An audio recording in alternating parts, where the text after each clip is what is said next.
Hey Terry Cubs, I'm Abigail. And I'm Claire. Welcome back to another episode of Terry Cub News. To start, here's Leo with some important information on textbook returns. Hey guys, and wait, that's the wrong intro. Starting over.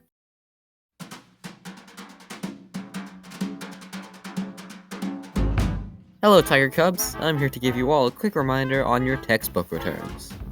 As the end of the year approaches, we all have to return our school books, and when I say school books, I mean all the school books.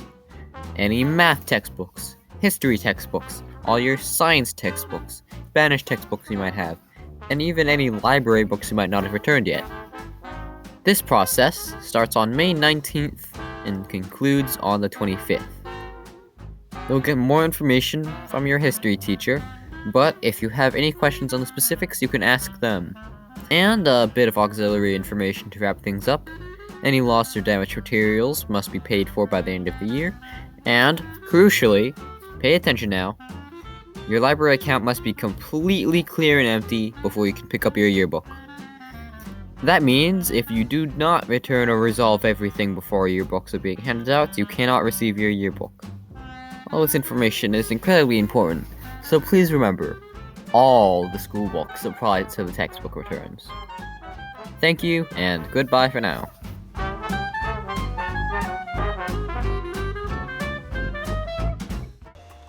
As the year wraps up, there have been a lot of events happening. For the 7th graders, that means the Pally trip, so let's see some highlights.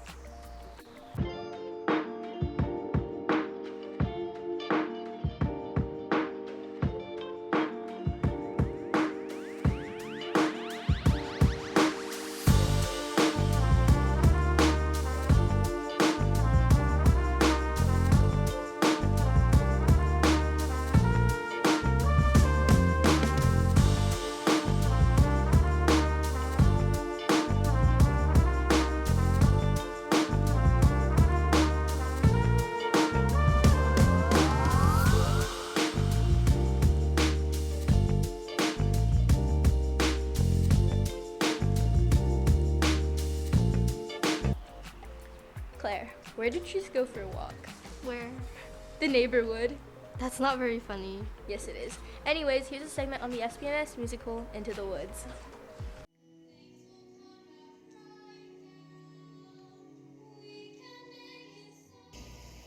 Once upon a time. The woods are just trees, the trees are just wood. No need to be afraid, there's something in the glade there.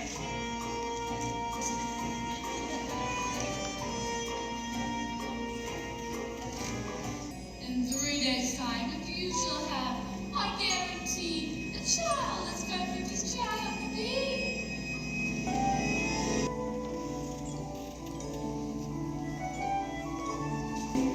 There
as if fair is fair. You can let me have a baby. The light is clear, the light is good. I have no fear, nor no one should.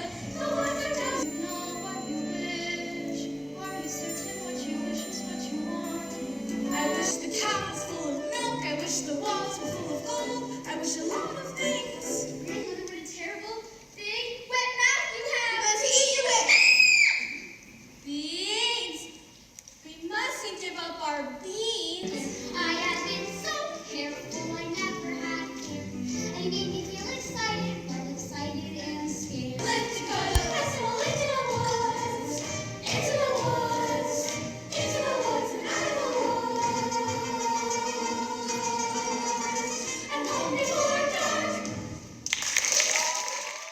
There are so many AIs now. Well, one of them is AutoGPT. Let's find out more about that and other AI that's slowly taking over.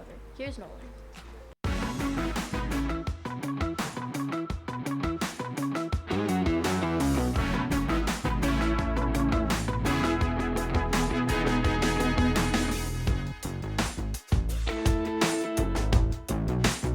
I'm going to let you take a wild guess of what I'm going to be talking about. Correct, AI. This time, AutoGPT, a more advanced and adaptable AI than any other seen before. But before we get into the heat of the new AI, you'd think by now I would have defined what GPT meant with how much I've talked about AI. But I haven't, so let's break that down. GPT is an acronym used a lot in the AI world. It stands for Generative Pre-trained Transformer. Generative meaning it generates, pre-trained meaning it's already been trained to respond and adapt to humans that give it a prompt, and Transformer, quoted from AWS Amazon, a transformer model captures more context and improves performance on natural language processing tasks. Alright, now that we've defined GPT, let's get back into today's main topic, AutoGPT. This AI utilizes ChatGPT's newest additions to be able to produce an equivalent or better response than other AIs with a shorter prompt given by the user. They promise a lot of things on their website, such as being used for business owners, developers, email marketers, contractors, designers, and the list goes on. But it isn't all that unbelievable that it can do these things. If we really think about it, AI is able to write a 10-paragraph essay in MLA format with just giving it a simple sentence to go off of. AI can for sure write a human-sounding professional email. AI can create almost an identical replica of Twitter in Python. AI can draw fairly well, and it's only at its start, meaning it will improve drastically in the near future.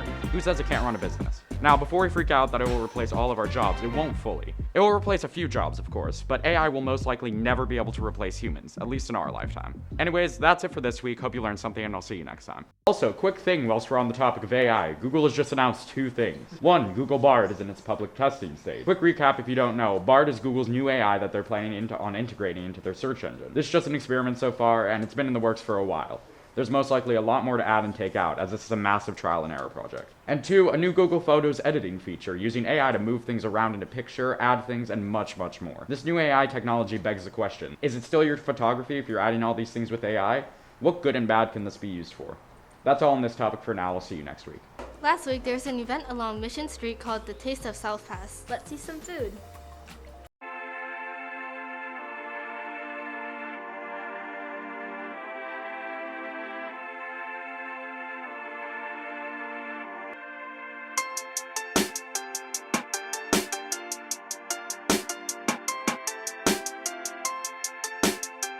So I just had the avocado toast from Lost Parrot Cafe. It was very fresh, had a very garlicky flavor, and overall I really loved it. Looked great, tasted amazing. I'd give it 9 out of 10.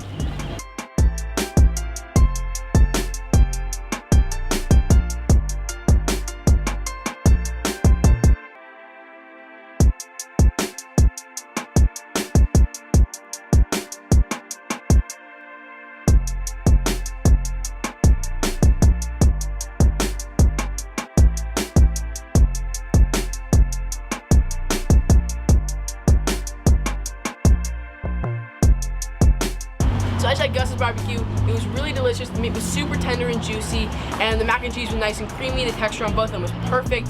And then I also had a free yerba mate to wash it down. All in all, I give Gus's a 9 or an 8.8 out of 10, and I give the yerba mate a 10 out of 10 because it was completely free.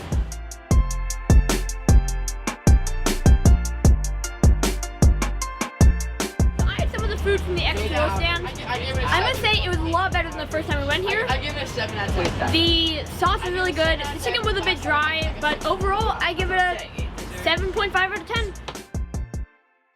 Next up is Leo with underqualified etymology. I still don't know what that means. Yeah, I don't either. Let's just see the segment. Hey guys, and welcome back to Underqualified Etymology. Me again to put abstract sounds in order to deduce further given meanings as to convey information. In other words, we're talking about a word today. Just one, don't get too excited. The word we've picked for this week is of exceptionally situational use, but I'm feeling especially verbose today, so we're going with it. Plus, it's not as if any of my previous words have been incredibly practical, so I'm really just being consistent. Verbose pontification over, it's time to get to it. The word we have appointed for examination today is salient. A word of moderate use in geometry, architecture, and cartography. The time arrives to define it. When something is salient, it is especially prominent or conspicuous. On an object, a salient point projects outwards, drawing the eyes. Or, relating to the animals, it's jumping. For its simplicity, I'm just gonna ignore this last definition. Moreover, it could describe a piece of land extending beyond its surroundings, like a peninsula or a mountain spur. Utilizing it in a sentence, you could say, the nose is an especially salient part of the face. Next on the agenda, a short treatise on the origin of the word. It has its roots in the Latin word salire, a verb for jumping, transitioned into a secondary use as an adjective in the word salient, which would be directly ripped from the language into English in the early 19th century. And that's about it. Farewell, goodbye, au revoir, salutations, and on. Next segment.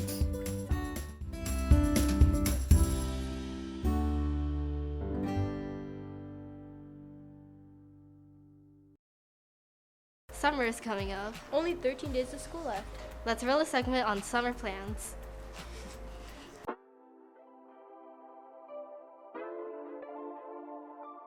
Hey Jared, what are you doing over the summer? I'm gonna go to Camp Starlight. I'm not really sure yet. I'm going to multiple summer camps. Playing football and going to Camp Fox, baby. Let me know if you'll be there.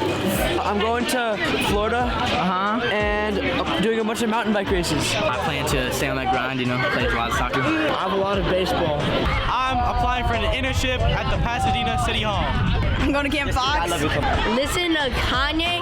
Friday, I'm going to listen to Detroit Lonely's new album. I'm gonna go to Cancun. Going to I go football practice. I'm gonna go to a tennis camp. I'm going to do a lot of surfing, go to Hawaii, and go to Chicago. I'll be hanging out with my best friend Jude Silver. I'm so excited for summer. Me too. Moving on, here's Honored News with Mac.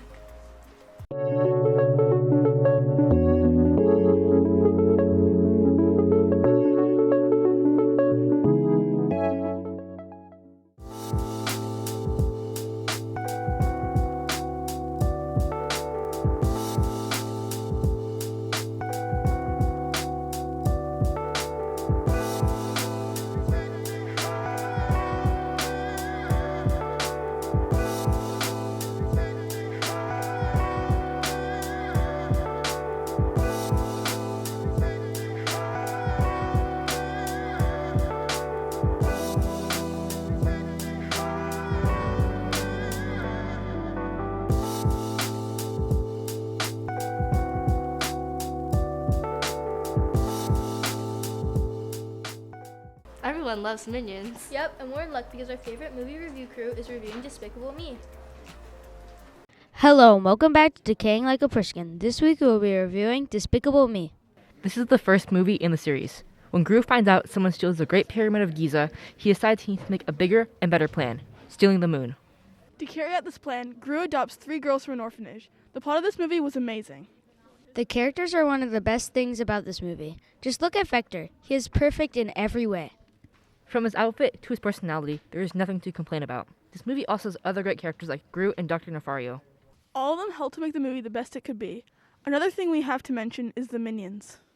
They are all little yellow creatures that speak their own language of Minionese who help Gru and all of his plans.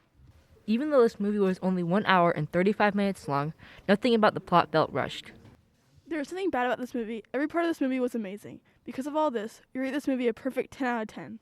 Claire, what's the date? May 15. Speaking of the day, let's see what happened in this day history. Hello Tiger Cubs, welcome to This Day in History. Starting off, Mickey Mouse makes his first ever appearance in silent film Playin' Crazy. Secondly, Star Wars Episode 3 Revenge of the Sith premieres at the Cannes Film Festival. Thirdly, Michael Jordan named NBA Rookie of the Year. Fourthly, Queen Elizabeth II becomes the first British monarch to address U.S. Congress. Fifthly, delegates gather in Philadelphia to draw up U.S. Constitution. Sixthly, Israel declares independence from British administration. And seventh and finally, the U.S. records 1 million COVID deaths. Now we have mythology with Micah.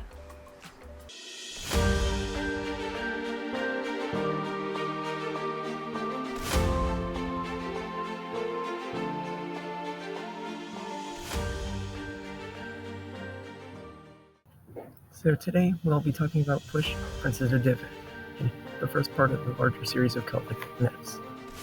So our story starts with Push on a hunting trip when he gets separated from his hunting party. But since he doesn't want to go back and disturb the others, he travels alone until he finds some strange dogs attacking a deer. Push sends his own dogs to drive them off until King Aran of Awanin, in the Welsh other side. Aran is mildly annoyed about the dogs, but he says he can make it up to him. So Aran is only king of half of Awan, and the other half belongs to this guy named Halfgun. And the last time Aran and Halfgun fought, Halfgun got Aran to hit him after he was slain. This healed all of Halfgun's injuries, and they hate each other. They're scheduled to fight in 1 year's time, so Aran wants Phil to take his place and defeat Halfgun in one strike. So Aran disguises Push as himself and sends him off to rule his kingdom. So Push heads to the court and rules the kingdom. During this time, Aran's wife is interesting to talk to, so they talk for a while. So then the time comes and Push fights Halfgun and gets a solid hit during the duel. Halfgun tries to have Push finish him off, but Push doesn't and conquers the rest of Halfgun's kingdom. So Push meets back with Aran, removes the illusions, and then sends Push back home.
Hello there, my name is Roman Camarda, and in this series, I'm going to go in-depth on both the real and fantastical characters and people.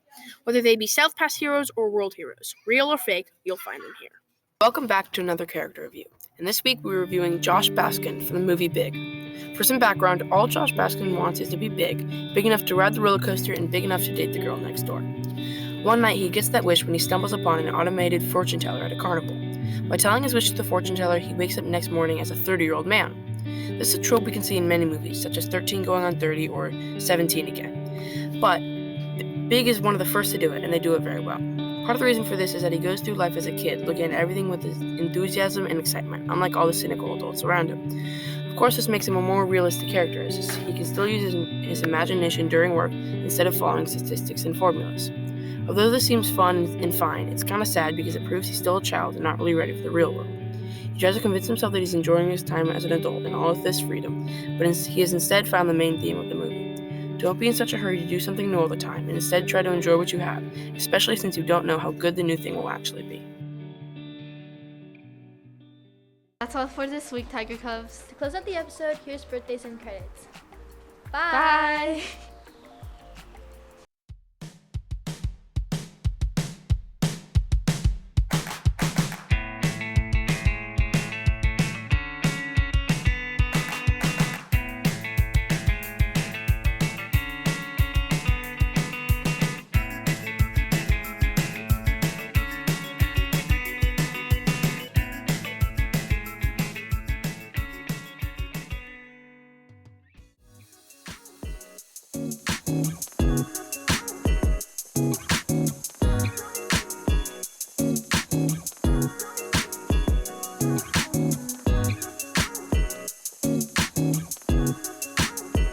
Bye.